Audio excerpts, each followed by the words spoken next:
Less than 5 months from now, our country will celebrate an epic milestone in American history, the 250th anniversary of our glorious American independence. This July 4th, we will mark 2.5 centuries of liberty and triumph, progress and freedom in the most incredible and exceptional nation ever to exist on the face of the earth. And you've seen nothing yet. We're going to do better and better and better. This is the golden age of America.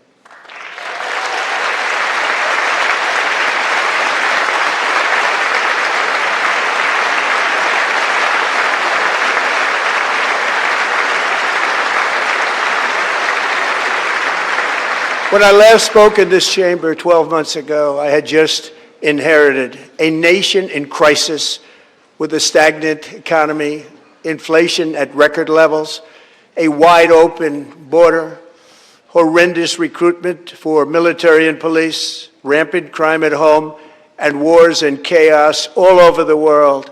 But tonight, after just 1 year, I can say with dignity and pride that we have achieved a transformation like no one has ever seen before, and a turnaround for the ages. It is indeed a turnaround for the ages.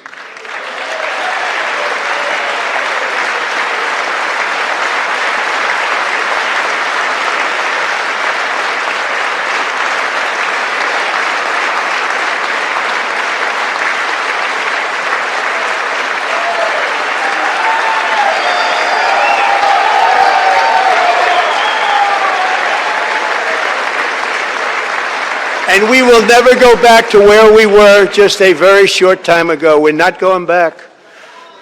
Today our border is secure.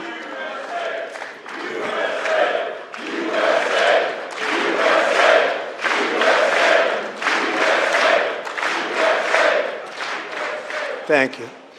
Today our border is secure. Our spirit is restored. Inflation is plummeting. Incomes are rising fast. The roaring economy is roaring like never before, and our enemies are scared, our military and police are stacked, and America is respected again, perhaps like never before.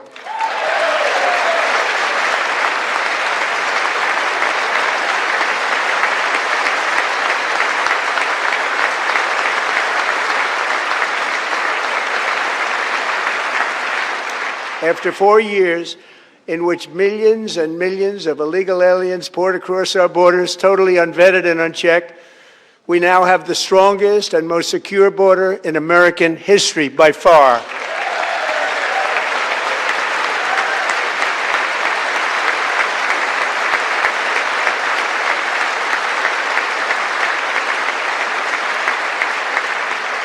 In the past 9 months, 0 illegal aliens have been admitted to the United States.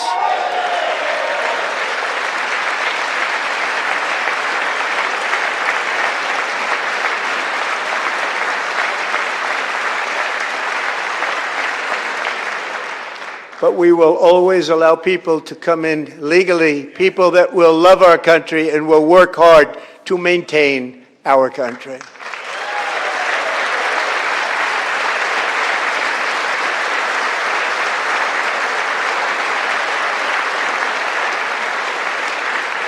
The flow of deadly fentanyl across our border is down by a record 56% in 1 year.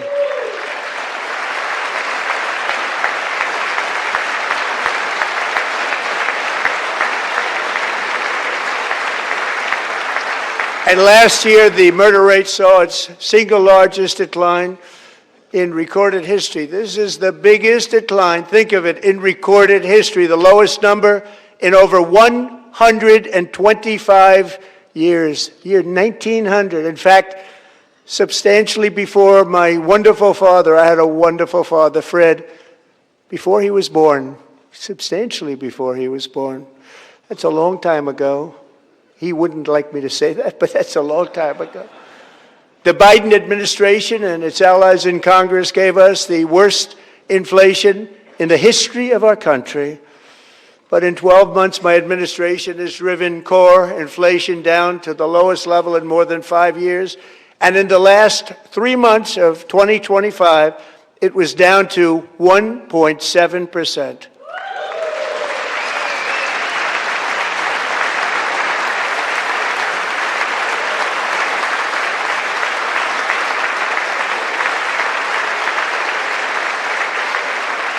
Gasoline, which reached a peak of over $6 a gallon in some states under my predecessor, it was quite honestly a disaster, is now below $2.30 a gallon in most states, and in some places $1.99 a gallon. And when I visited the great state of Iowa just a few weeks ago, I even saw $1.85 a gallon for gasoline.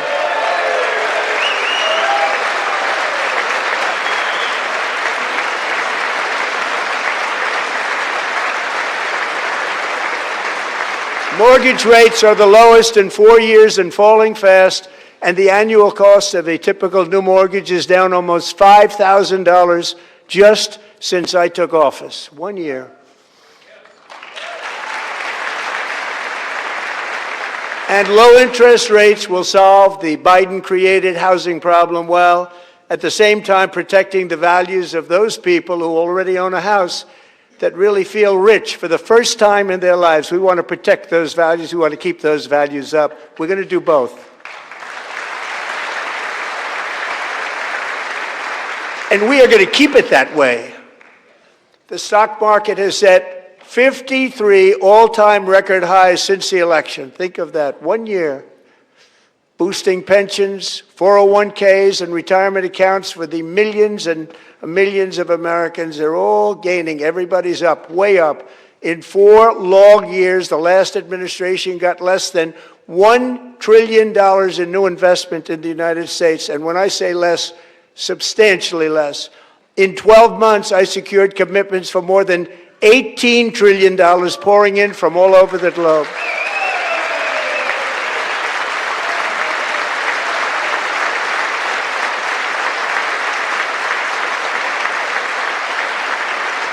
Think of it, much less than $1 trillion for 4 years versus much more than $18 trillion for 1 year. What a difference a president makes.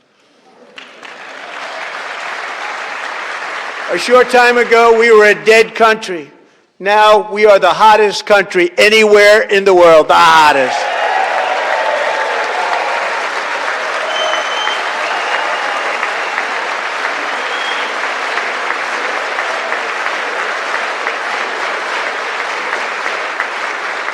As thousands of new businesses are forming and factories, plants, and laboratories are being built, we have added 70,000 new construction jobs in just a very short period of time. It's getting bigger and bigger and stronger.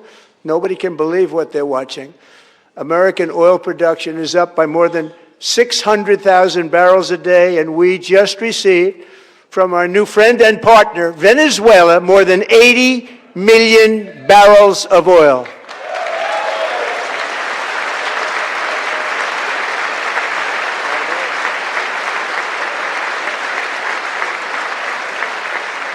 American natural gas production is at an all-time high because I kept my promise to drill, baby, drill.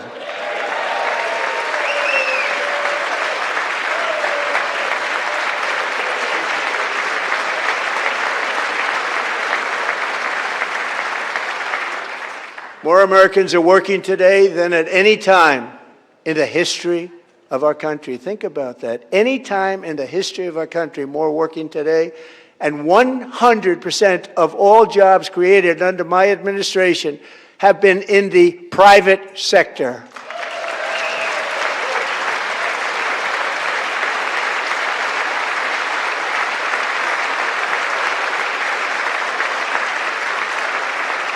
We ended DEI in America.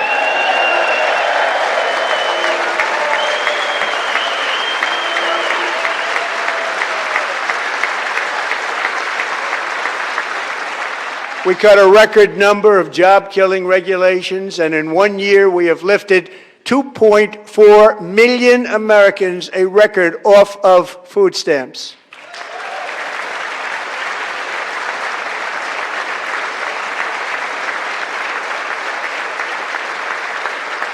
And for all of these reasons, I say tonight, members of Congress, the state of our union is strong.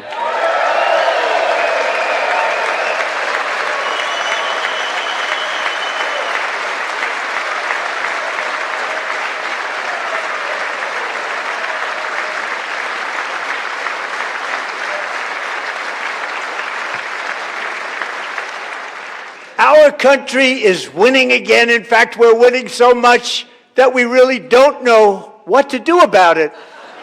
People are asking me, please, please, please, Mr. President, we're winning too much. We can't take it anymore. We're not used to winning in our country. Until you came along, we're just always losing, but now we're winning too much. And I say, no, no, no, you're going to win again. You're going to win big. You're going to win bigger than ever. And to prove that point, here with us tonight is a group of winners who just made the entire nation proud. The men's gold medal Olympic hockey team. Come on in.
Go ahead.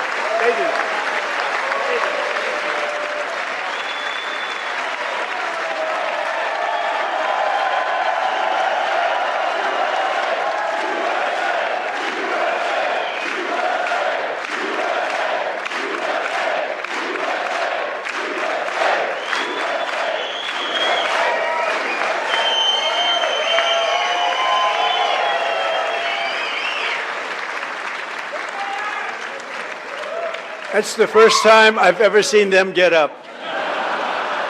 And actually, not all of them did get up. But they beat a fantastic Canadian team in overtime, as everybody saw, as did the American women who will soon be coming to the White House.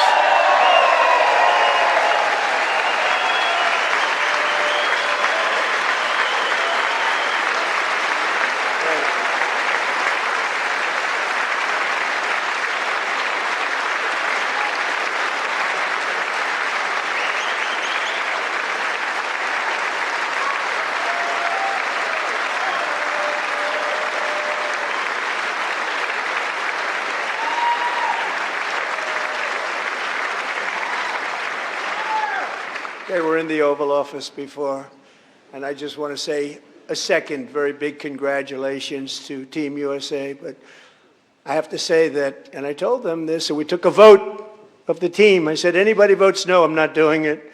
So they stood there, and they weren't about to say no, because I've never seen a goaltender play as well as goalie Connor Hellebuck.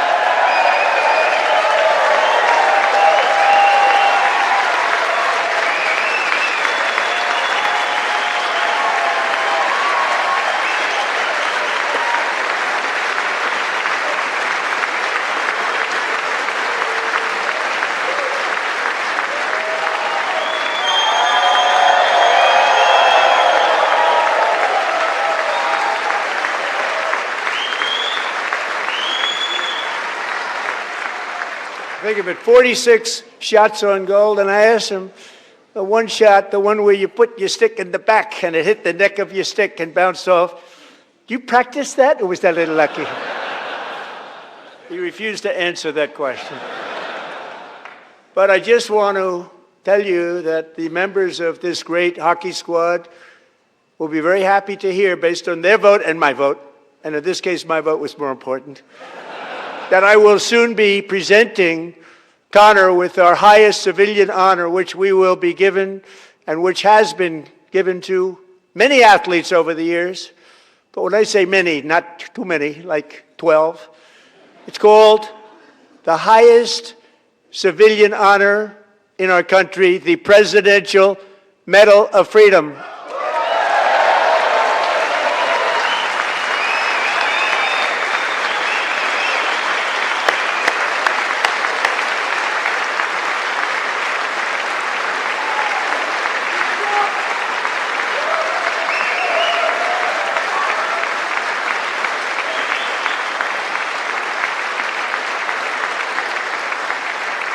Great athletes have gotten that, very great, the best, and I thought he deserved it. And I did take a vote, every single one of them. I said, I'm not giving it if anybody goes no, and every single one of them rapidly put up their hand. So I want to thank you. What a special job you did. What special champions you are. Thank you very much.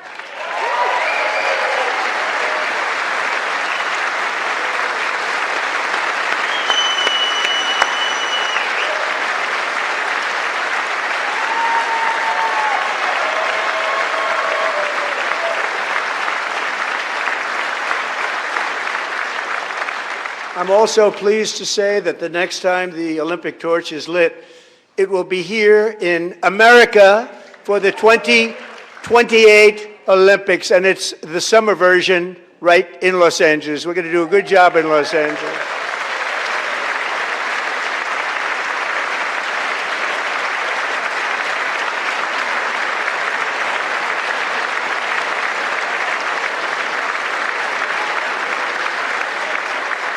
And Los Angeles is going to be safe, just like Washington, D.C. is now one of the safest cities in the country.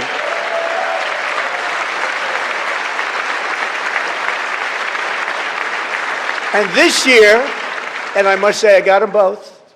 I got them in my first term, and I was disappointed because I didn't think I'd be the president when this happened. But strange things took place. And now I've got them because I got the Olympics and I got the 2026 FIFA World Cup, and I wanted to claim the 250th, but I didn't get away with that one. I couldn't claim that one for myself. But we're getting the World Cup, so we have the World Cup and the Olympics coming, and that is exciting news.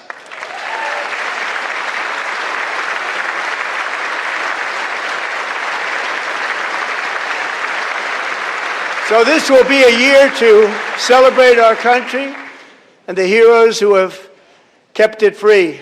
Men like Buddy Taggart. At age 17, Buddy volunteered to defend America in World War II, serving in the Pacific under the great General Douglas MacArthur. He fought bravely in the famous Battle of Manila, worked so hard. He was badly wounded and almost killed by enemy machine guns in Luzon.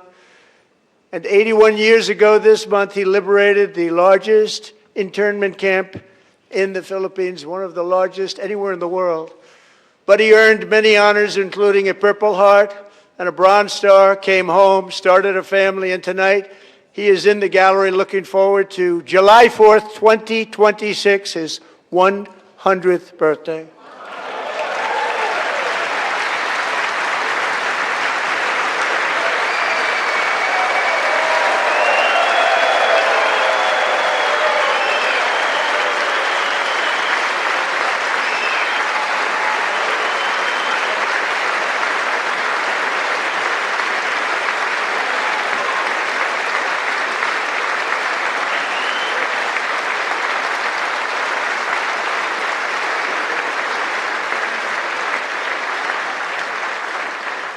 So, Buddy, you're a brave man, and we salute you.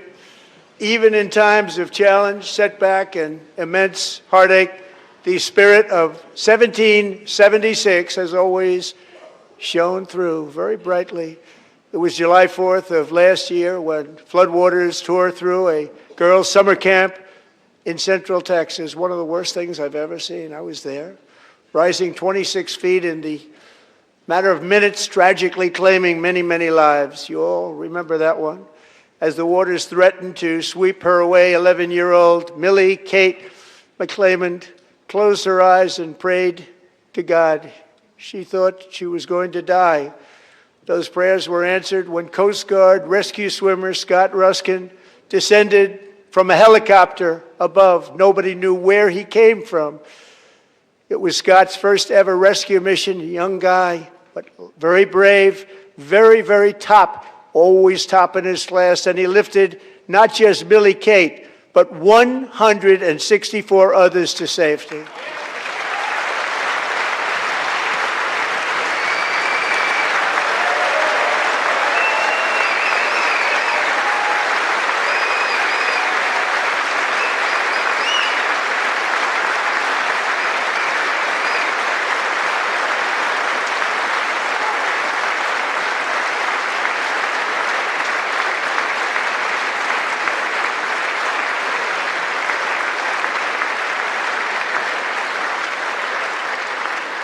People watched Scott from a distance, and they couldn't believe what they were seeing. The winds were blowing, the rain was pouring, everything was going, and that rapid water, nobody's ever seen anything like it. They said, wow, that's something.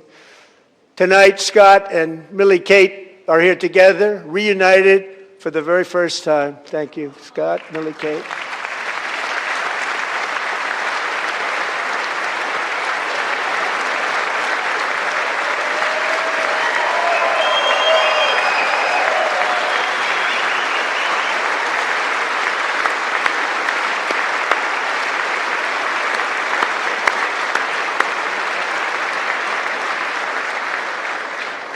And Petty Officer Ruskin, I'm pleased to inform you that I am now awarding you the Legion of Merit for extraordinary heroism, which is what it was, extraordinary heroism. Thank you.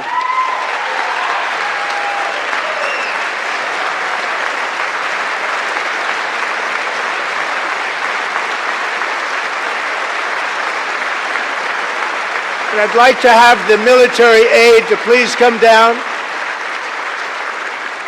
and take care of the service. Military aide, thank you very much. Take care of that very important service. Thank you very much. From 1776 to today, every generation of Americans has stepped forward to defend life, liberty, and the pursuit of happiness. And they're really doing it for the next generation. But now it's our turn. Together we're building a nation where every child has the chance to reach higher and go further, where government answers to the people, not the powerful, and where the interests of hardworking American citizens are always our first and ultimate concern. That is the debt we owe to the heroes who came before us, and that is the promise we must keep to America for our 250th year. Last year, I urged this Congress to begin the mission by passing the largest tax cuts in American history, and our Republican majorities delivered so beautifully. Thank you, Republicans.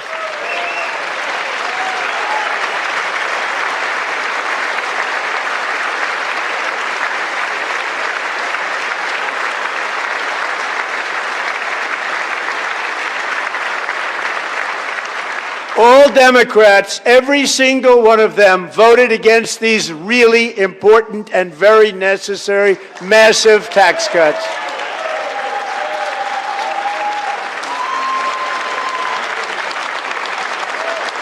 They wanted large-scale tax increases to hurt the people instead.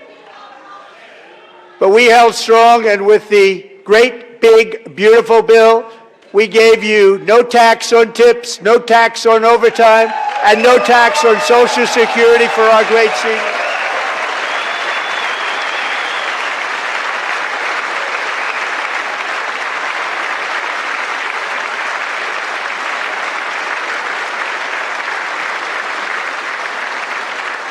And we also made interest on auto loans tax deductible the first time, but only if the car is made in America.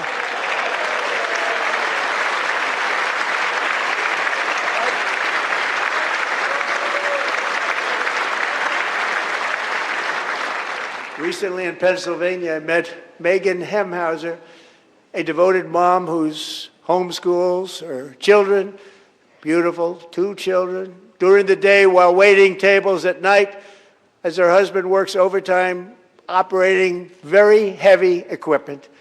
Megan is here this evening and she's happy to tell you that she is so much richer because with no tax on tips, no tax on overtime, and our expanded child tax credit done again by Republicans, Megan and her husband will take home more than $5,000 extra just for the year, cutting her tax bill in more than half.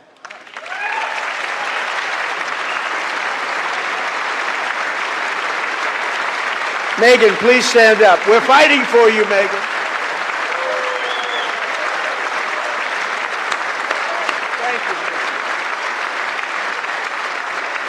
Thank you, Megan. We're fighting for you, Megan. Under our bill, parents like Megan can also activate their children's brand new Trump accounts. And I didn't name it.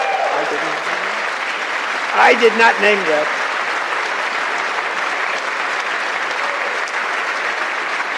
Nobody believes me, but I did not name it. It was named by a very tall man sitting right there in the 3rd row. Nice man, a good man. Tax-free investment accounts for every American child. This is something that's so special and has taken off and gone through the roof. Millions will be pre-funded courtesy of the U.S. Treasury and private individuals like Michael and Susan Dell, who have donated $6.25 billion to fund the Trump accounts for 25 million American children. They're great people.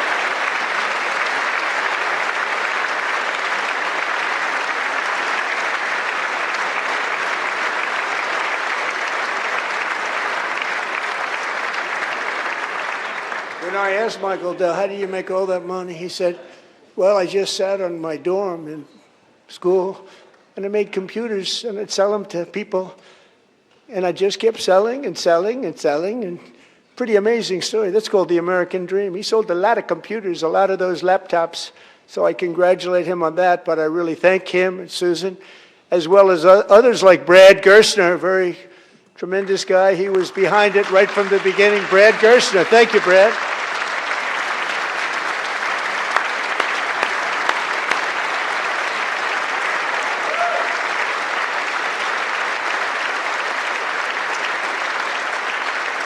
So with modest additional contributions, these young people's accounts could grow to over $100,000 or more by the time they turn 18. Think of it, how much money is that for somebody that started with nothing? Over 100,000, could be much more than that. To make this investment in our children's future, go to trumpaccounts.gov, trumpaccounts.gov. And a lot of people are doing it. It's setting every record in the book. It's popular. They knew what it was going to take. I'm so proud of them. I'm so proud of the people that got it started. And now it's just taken off. One of the primary reasons for our country's stunning economic turnaround, the biggest in history, where the Dow Jones broke 50,000 4 years ahead of schedule, and the S&P hit 7,000, where it wasn't supposed to do it for many years, were tariffs. I used these tariffs, took in hundreds of billions of dollars to make great deals for our country, both economically and on a national security basis. Everything was working well. Countries that were ripping us off for decades are now paying us hundreds of billions of dollars.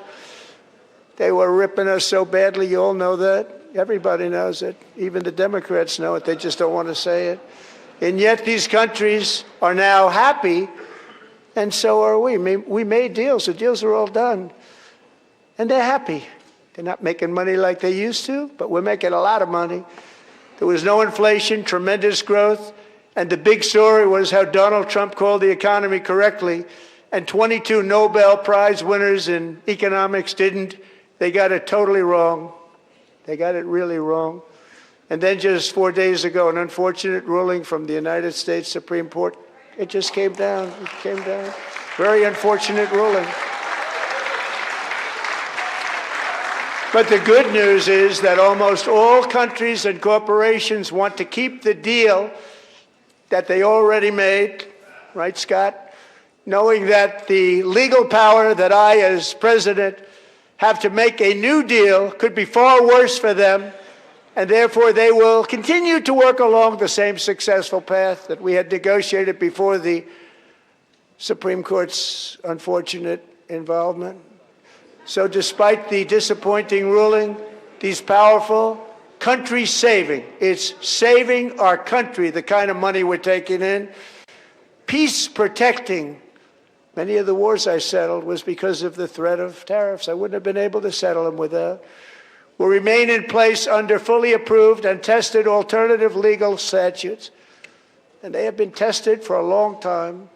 They're a little more complex, but they're actually probably better, leading to a solution that will be even stronger than before. Congressional action will not be necessary. It's already time-tested and approved. And as time goes by, I believe the tariffs paid for by foreign countries will, like in the past, substantially replace the modern-day system of income tax, taking a great financial burden off the people that I love.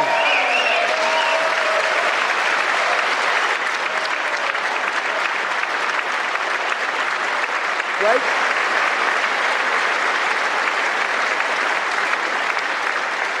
Moving forward, factories, jobs, investment, and trillions of dollars will continue pouring into the United States of America because we finally have a president who puts America first. I put America first.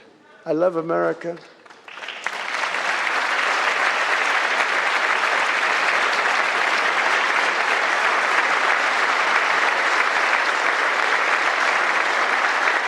For decades before I came along, we had the exact opposite. From trade to healthcare, from energy to immigration, everything was stolen and rigged in order to drain the wealth out of the productive, hardworking people who make our country great, who make our country run. Under Biden and his corrupt partners in Congress and beyond, it reached a breaking point with the Green New scam, open borders for everyone. They poured in by the millions and millions from prisons, from mental institutions. They were murderers, 11,888 murders. They came into our country. You allowed that to happen. And record-setting inflation that cost the typical family $34,000 in just a speck of time. Now the same people in this chamber who voted for those disasters suddenly use the word affordability, a word, they just used it. Somebody gave it to them, knowing full well that they caused and created the increased prices that all of our citizens had to endure. You caused that problem. You caused that problem.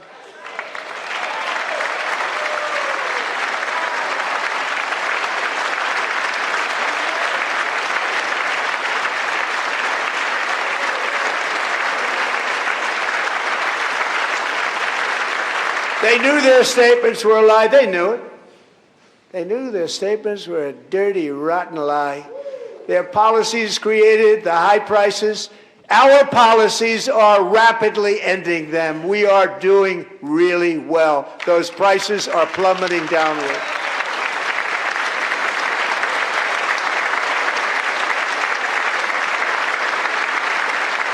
The price of eggs is down 60%, Madam Secretary, thank you.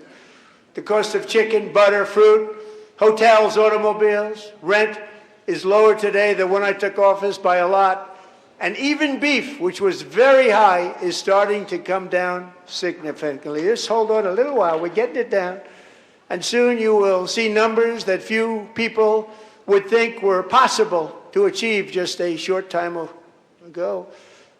Nobody can believe when they see the kind of numbers, and especially energy, when they see energy going down to numbers like that, they cannot believe it. It's like another big tax cut. I'm also confronting one of the biggest ripoffs of our times, the crushing cost of health care caused by you. Since the passage of the Unaffordable Care Act, sometimes referred to as Obamacare, big insurance company that's gotten rich. It was meant for the insurance companies, not for the people. With our government giving them hundreds and hundreds of billions of dollars a year as their stock prices soared 1,000, 1,200, 1,400, and even 1,700%, like nothing else. That's why I introduced the great health care plan. I want to stop all payments to big insurance companies and instead give that money directly to the people so they can buy their own health care, which will be better health care at a much lower cost.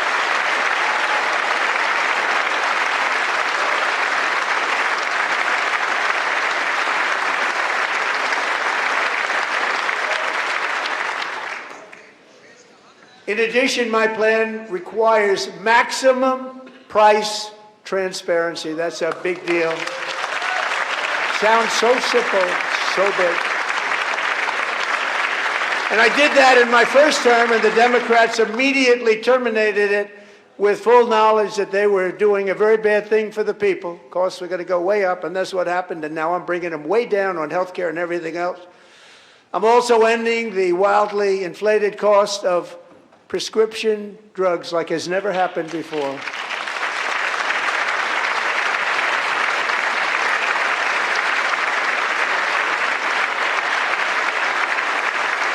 Other presidents tried to do it, but they never could. They tried. Most didn't try, actually. But they tried. They said they tried. They couldn't do it. They didn't even come close. They were all talk and no action, but I got it done. Under my just enacted most favored nation agreements, Americans who have for decades paid by far the highest prices of any nation anywhere in the world for prescription drugs will now pay the lowest price anywhere in the world for drugs. Anywhere, the lowest price.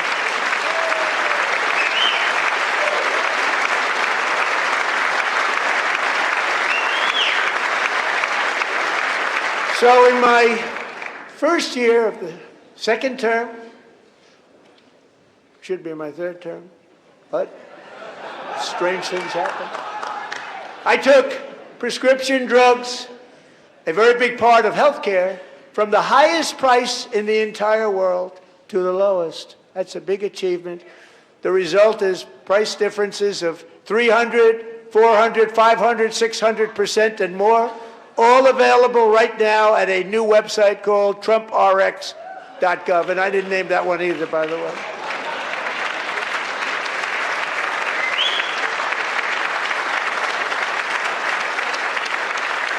And here tonight is the very first customer ever to get that big discount, and it is big, Catherine Rayner. For 5 years, she and her husband have struggled with infertility, and they turned to IVF. One drug has been costing Catherine $4,000 to purchase, but a few weeks ago, she logged onto the TrumpRx website and got that same drug that cost $4,000, got it for under $500. A reduction of much more, actually, than $3,500.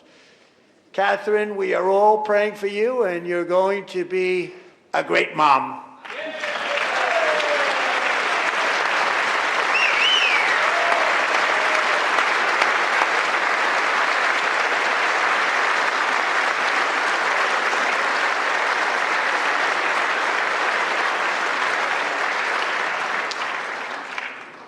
So now I'm calling on Congress to codify my most favored nation program into law. Now, the one thing, I'm not sure it matters because it's going to be very hard for somebody that comes along after me to say, let's raise drug prices by 700 or 800%.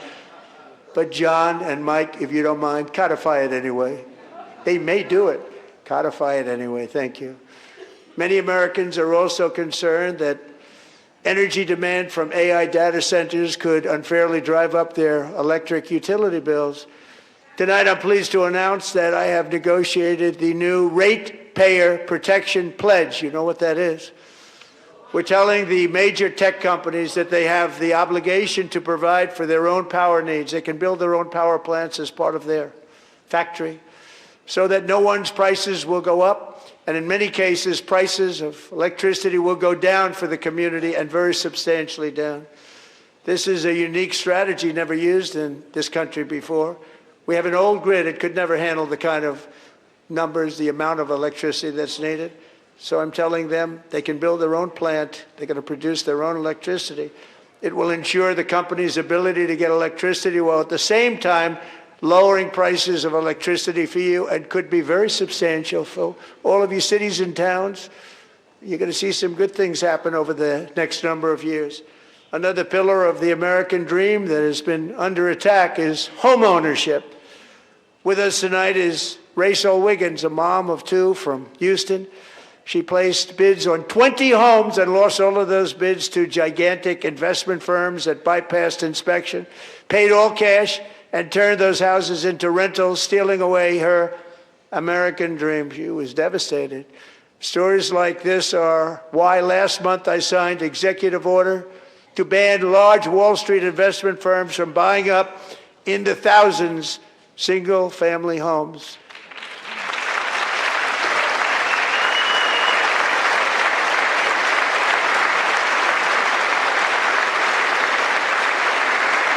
And now I'm asking Congress to make that ban permanent, because homes for people, really, that's what we want. We want homes for people, not for corporations. Corporations are doing just fine. Rachel, thank you very much. Good luck with your home. You'll get one soon.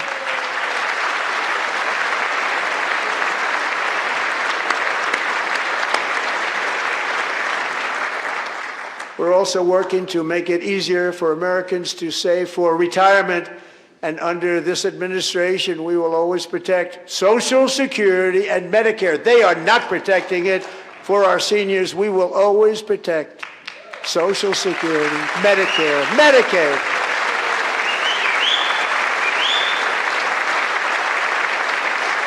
Since I took office, the typical 401k balance is up by at least $30,000. That's a lot of money. We have millions and millions of people, because the stock market has done so well, setting all those records. Your 401ks are way up. Yet half of all of working Americans still do not have access to a retirement plan with matching contributions from an employer. To remedy this gross disparity, I'm announcing that next year my administration will give these often forgotten American workers, great people, the people that built our country, access to the same type of retirement plan offered to every federal worker. We will match your contribution with up to $1,000 each year. As we ensure that all Americans can profit from a rising stock market, let's also ensure that members of Congress cannot corruptly profit from using insider information.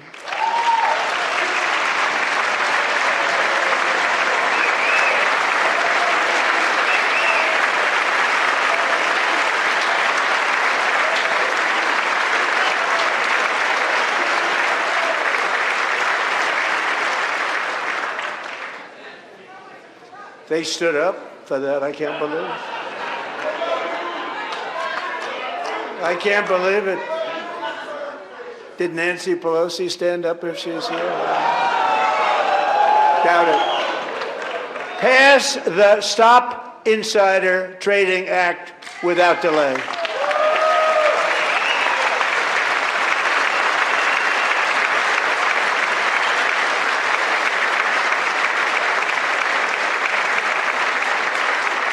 I wasn't sure if anybody even on this side was going to applaud for that. I'm very impressed. Thank you. I'm very impressed.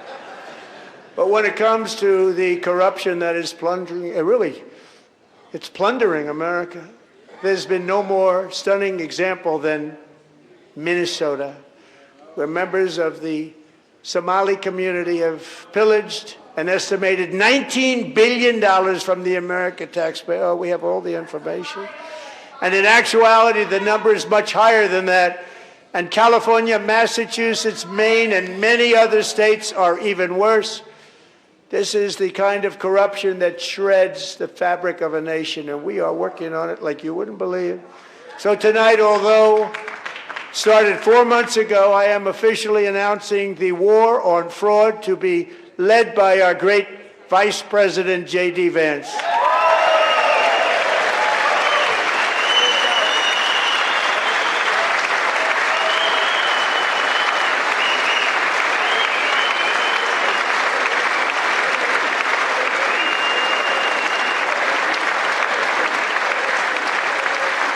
We'll get it done.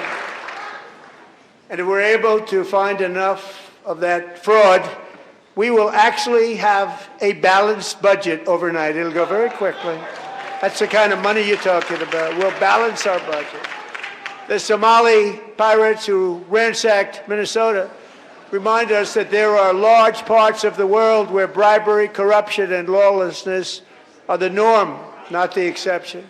Importing these cultures through unrestricted immigration and open borders brings those problems right here to the USA, and it is the American people who pay the price in higher medical bills, car insurance rates, rent, taxes, and perhaps most importantly, crime. We will take care of this problem. We're going to take care of this problem. We are not playing games. Delilah.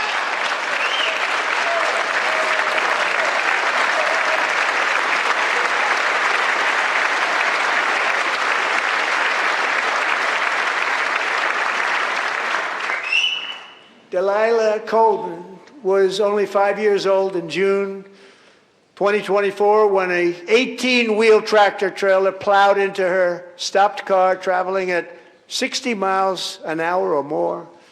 The driver was an illegal alien let in by Joe Biden and given a commercial driver's license by open borders politicians in California. Doctors said Delilah would never be able to walk or talk, have a good life. She wouldn't even be able to eat again. But against all odds, she is now in the first grade learning to walk. And she's here this evening with her dad, Marcus, a fantastic man. Delilah, please, you are a great inspiration. Please stand up.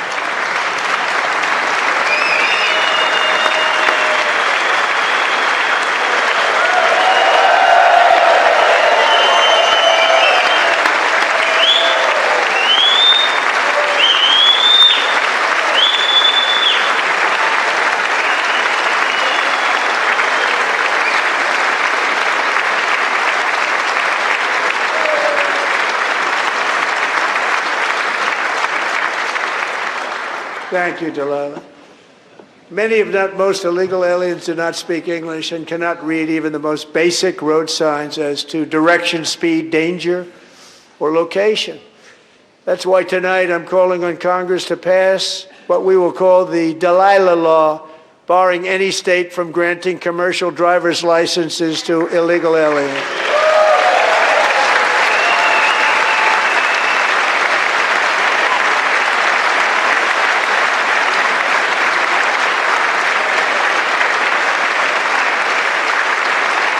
And yesterday, as you probably saw at the White House, I hosted a ceremony with Americans who lost their treasured loved ones to the scourge of illegal immigration. People came into our country, how we allowed this to happen with our open borders.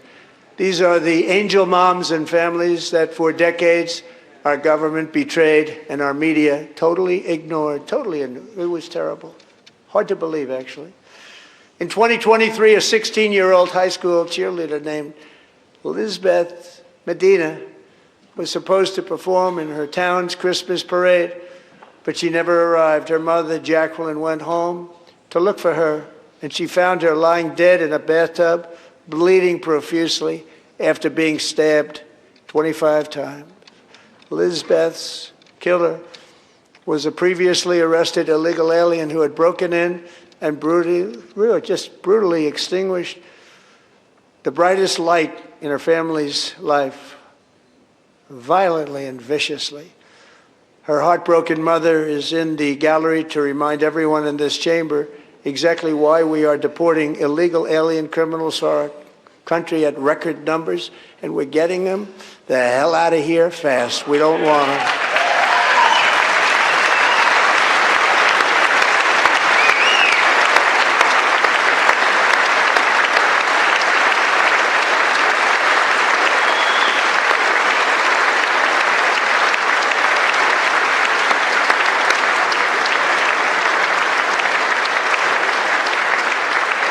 Thank you very much, Jacqueline. Thank you.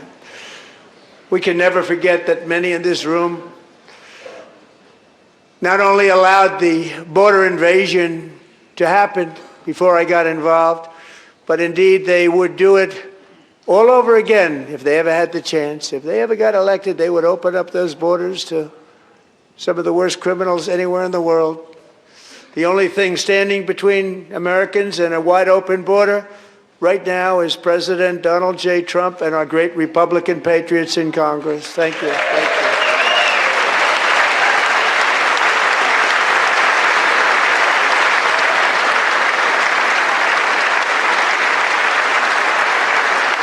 As we speak, Democrats in this chamber have cut off all funding for the Department of Homeland Security. It's all cut off.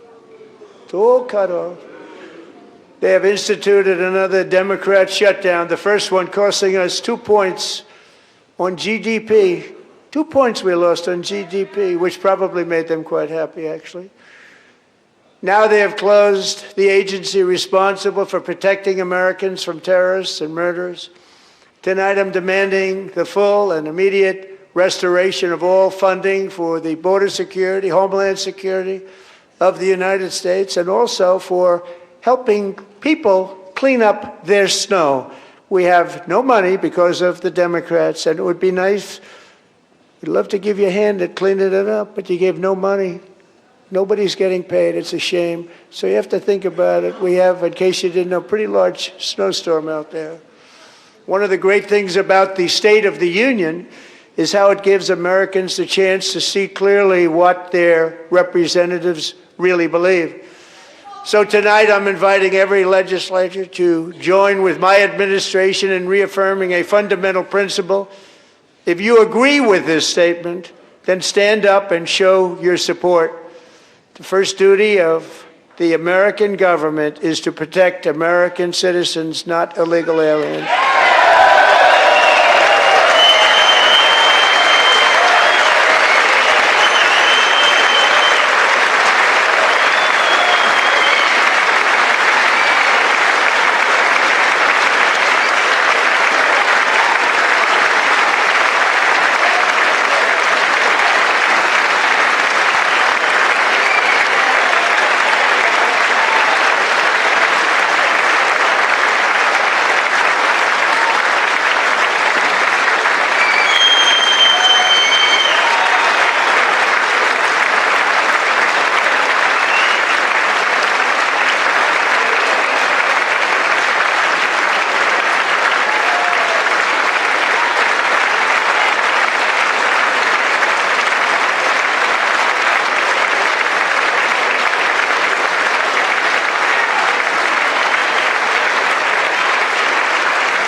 Isn't that a shame? You should be ashamed of yourself not standing up.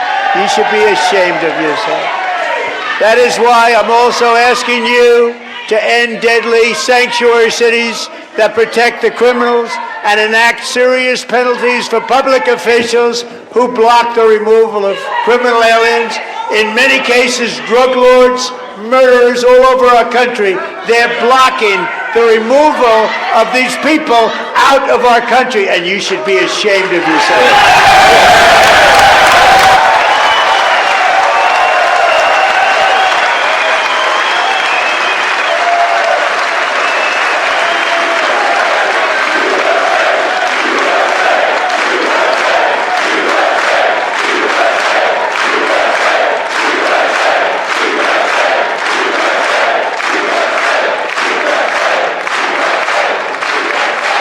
And perhaps most importantly, I'm asking you to approve the Save America Act.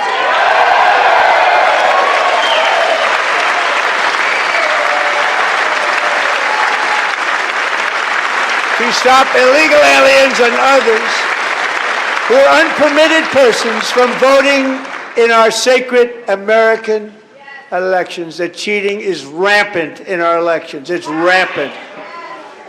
It's very simple. All voters must show voter ID.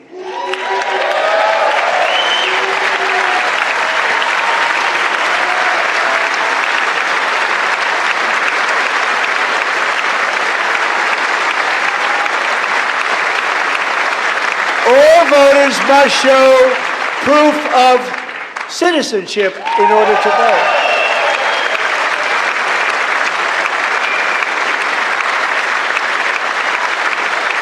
And no more crooked mail-in ballots except for illness, disability, military, or travel. None.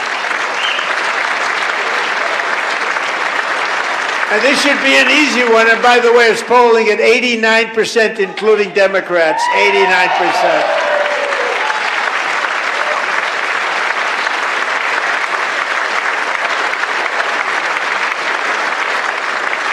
And even the new communist mayor of New York City, I think he's a nice guy, actually. Speak to him a lot. Bad policy, but nice guy. Just said they want people to shovel snow. They got hit hard. Wants them to shovel snow, but if you apply for that job, you need to show 2 original forms of ID and a Social Security card. Yet they don't want identification for the greatest privilege of them all, voting in America. No, it's no good. No good.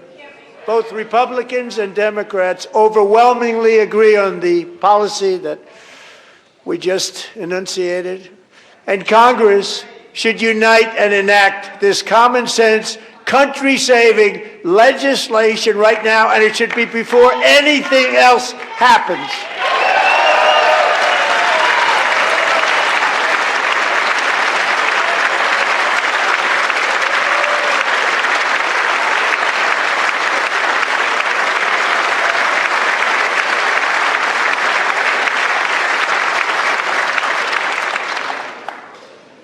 And the reason they don't want to do it, why would anybody not want voter ID? One reason, because they want to cheat. There's only one reason.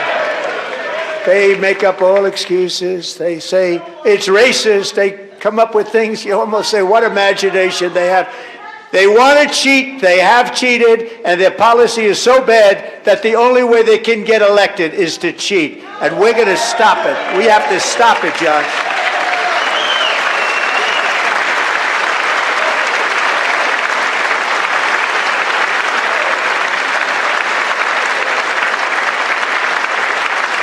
And here is one more opportunity to show common sense in government.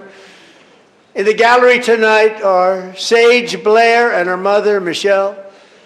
In 2021, Sage was 14 when school officials in Virginia sought to socially transition her to a new gender, treating her as a boy and hiding it from her parents. Hard to believe, isn't it?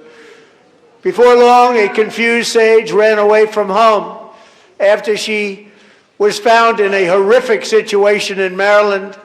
A left-wing judge refused to return Sage to her parents because they did not immediately state that their daughter was their son.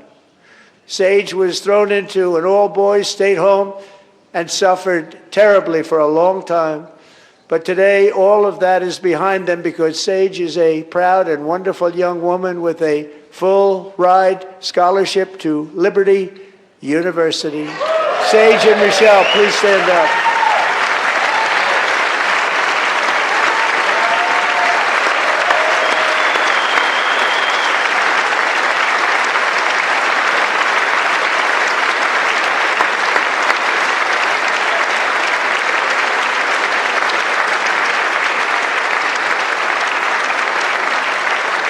And thank you for your great bravery. And who can believe that we're even speaking about things like this? 15 years ago, if somebody was up here and said that, they'd say, what's wrong with him? But now we have to say it because it's going on all over numerous states without even telling the parents. But surely we can all agree no state can be allowed to rip children from their parents' arms and transition them to a new gender against the parents' will. Who would believe that we're even talking about this? We must ban it, and we must ban it immediately.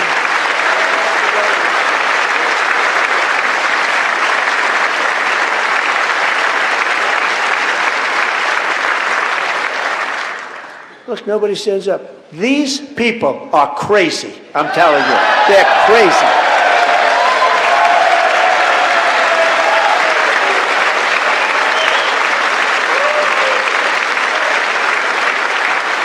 Amazing. Incredible. Boy, oh boy. We're lucky we have a country. With people like this, Democrats are destroying our country, but we've stopped it just in the nick of time, didn't we?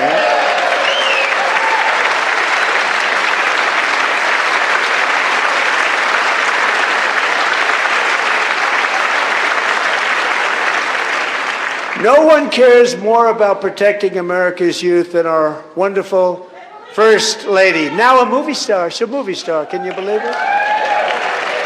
Who would have believed that? Over the past year, she has had an incredible impact championing AI legislation, advancing a landmark executive order on foster care, and helping secure $30 million to launch the Melania Trump Foster Youth to Independence Initiative. It's a tremendous, really a tremendous thing that happened and had a lot of bipartisan support. She gets much better bipartisan support than I do. I get none. She gets a lot. Someday you're going to have to tell me how you did that. And students and educators in every state have joined the First Lady's efforts in the presidential AI challenge, keeping America's next generation positioned to succeed and strongly succeed in the future.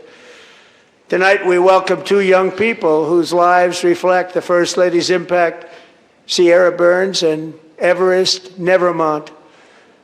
Thank you both, and Melania, thank you. I know how hard you worked on it. Thank you very much.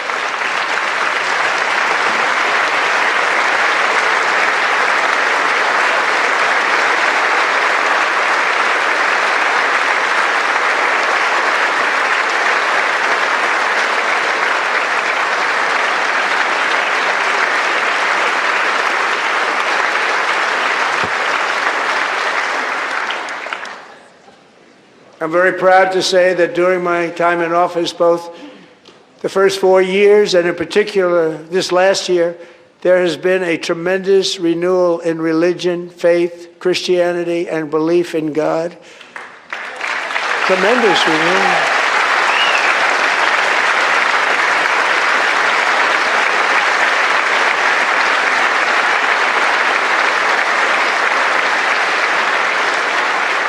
This is especially true among young people, and a big part of that had to do with my great friend, Charlie Kirk, a great guy, great man.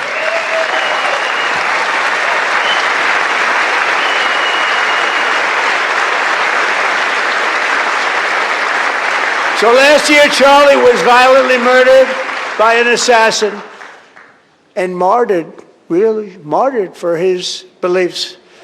His wonderful wife, Erica, is with us tonight. Erica, please stand.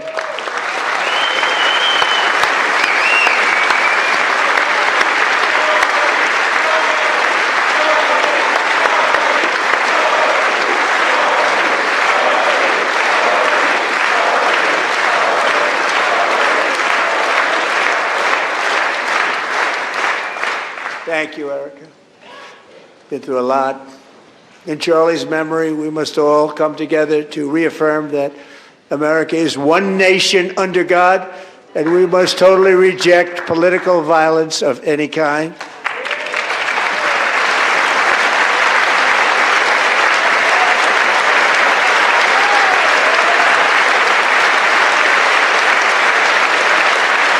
We love religion, and we love bringing it back, and it's coming back at levels that nobody actually thought possible. It's really a beautiful thing to see. Above all, unleashing America's promise requires keeping our communities safe. We have made incredible strides, yet dangerous repeat offenders continue to be released by pro-crime Democrat politicians again and again. We are honored to be joined tonight by a woman who's been through hell, Anya Zaretska. In 2022, she and her beautiful daughter, so beautiful, what a beautiful young woman, Irina fled war-torn Ukraine to live with relatives near Charlotte, North Carolina. And by the way, what's going on with Charlotte? Last summer, 23-year-old Irina was riding home on the train when a deranged monster who had been arrested over a dozen times and was released through no cash bail stood up and viciously slashed a knife through her neck and body. No one will ever forget. There were people on that train. No one will ever forget the expression of terror on Irina's face as she looked up at her attacker in the last seconds of her life. She died instantly. She had escaped a brutal war only to be slain by a hardened criminal, set free to kill in America, came in through open borders. Mrs. Zaretska, tonight I promise you we will ensure justice for your magnificent daughter, Irina.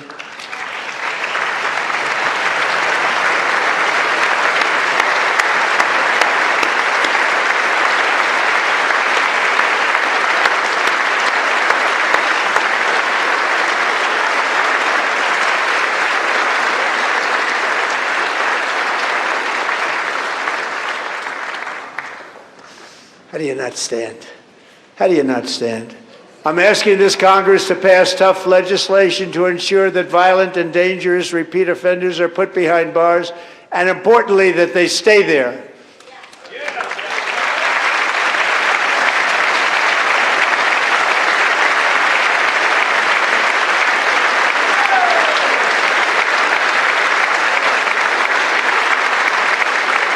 Starting last summer, I deployed our National Guard and federal law enforcement to restore law and order to our most dangerous cities, including Memphis, Tennessee, big success, New Orleans, Louisiana, big success, and our nation's capital itself, Washington, D.C., where we have almost no crime anymore in Washington, D.C. How did that happen?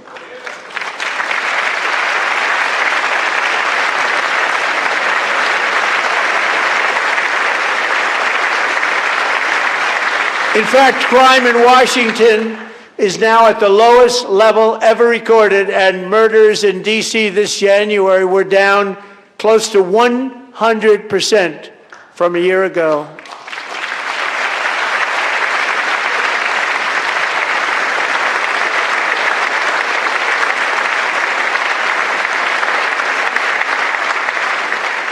They don't like to hear that. One of the sick people, one of the brave service members who helped achieve this stunning turnaround was 20-year-old West Virginia Army National Guard Specialist Sarah Beckstrom. After a 4-month deployment, she voluntarily extended her service, and her rank was going to be lifted. She was doing so well. They were so proud of her. But the very next day, she was on patrol near the White House when she was ambushed and shot in the head by a terrorist monster from Afghanistan. Shouldn't have been in our country. And all because she wore the uniform of our nation, she was shot. He traveled here because he didn't like people wearing our uniform. He was sick and deranged, shouldn't have been in our country. Sarah Beckstrom died in order to defend our capital, and we are honored to be joined by her wonderful parents, Gary and Evalie. Your daughter was a true American patriot, and she will be greatly missed. She was a great person. I saw reports on her. They've never seen anything like her.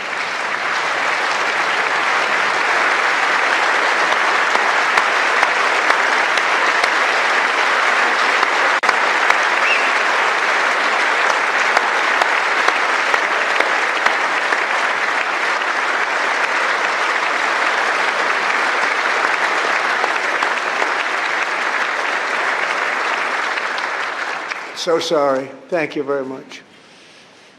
A great young lady. I saw reports that were like, perfect. She was perfect. Serving alongside Sarah that day was Staff Sergeant Andrew Wolf.